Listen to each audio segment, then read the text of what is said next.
Texas law enforcement can no longer arrest people suspected of illegally crossing the U.S.-Mexico border again, just hours after the country's top court said that for now they could. The legal whiplash came from an appeals court who halted the enforcement of the Republican-backed state law ahead of oral arguments on the issue scheduled for Wednesday morning. Earlier on Tuesday, the U.S. Supreme Court had cleared the way for it to go into effect before the appeals court decides on its legality, ruling 6-3 along the justices' ideological lines.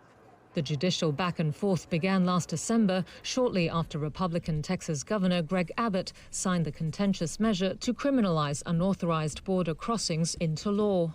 I have used a clause in the Constitution that empowers states to defend themselves. Abbott has said the state law is needed due to President Joe Biden's failure to enforce federal laws to criminalize illegal entry or re-entry, leaving Texas to, quote, fend for itself. The state law's penalties threaten offenders with up to 20 years in prison. The Biden administration sued in January to block the measure, arguing that it violates the U.S. Constitution and federal law by interfering with the U.S. government's power to regulate immigration. And various courts have paused and unpaused its enforcement as the case has traveled through layers of the legal system.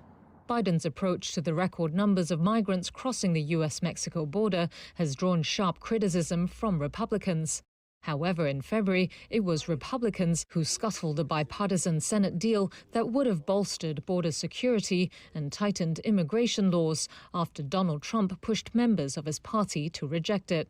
Biden said blame for the bill's failure lay with the pressure from Trump, who, quote, thinks it's bad for him politically.